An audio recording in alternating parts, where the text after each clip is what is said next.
Dans cette vidéo, on va voir ensemble c'est quoi le business en ligne. Alors c'est important à mon avis de commencer cette série de vidéos sur le business en ligne par une définition. Qu'est-ce que c'est que le business en ligne? Pourquoi cette définition?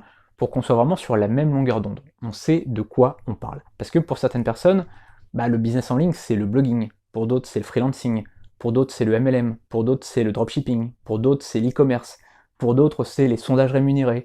Pour d'autres c'est la monétisation YouTube ou la monétisation sur Google grâce à des campagnes de pub, etc., etc.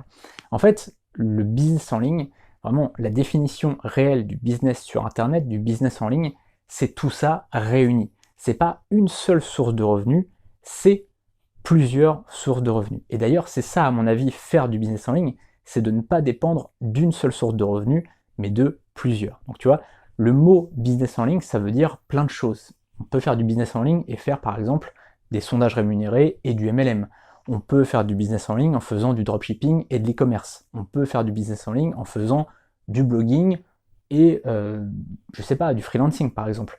On peut faire du business en ligne en faisant que du freelancing par exemple. C'est vraiment un terme global, un terme générique qu'on va utiliser pour plein de sources de revenus différentes. Mais à mon avis, selon moi en tout cas, faire du business en ligne, c'est vraiment avoir plusieurs sources de revenus. Et c'est vraiment de ne plus dépendre d'une seule. Parce qu'en fait, pour beaucoup de gens, la sécurité, c'est le salariat, c'est le CDI. C'est vraiment avoir un travail de 8h le matin à 16h ou de 9h le matin à 17h et vraiment faire ses petites horaires, toucher son petit salaire pour 35 heures par semaine.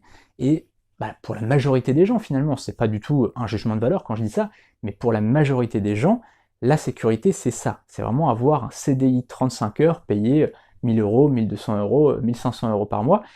Et finalement, ils ne voient que par ça. Il y a beaucoup de gens qui ne voient que par ça et qui, quand tu sors un petit peu du système, moi ça a été mon cas quand j'ai commencé à être un petit peu hors du système, entre guillemets, je suis quand même dans le système puisque je vends des choses quand même, mais ce que je veux dire, c'est que je suis quand même entrepreneur et donc à mon compte et donc en dehors de ce système de CDI payé finalement avec un salaire fixe.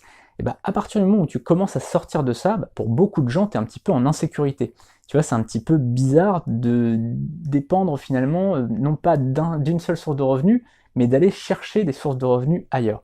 Et donc pour ça, c'est un petit peu étrange pour beaucoup de gens. Pourtant, le salariat et le CDI, ce n'est plus la sécurité aujourd'hui. Alors évidemment, en France, tu as le chômage, tu as plein de choses comme ça. Donc si tu perds ton travail, évidemment, tu as des aides. Mais aujourd'hui, dépendre d'une seule source de revenus,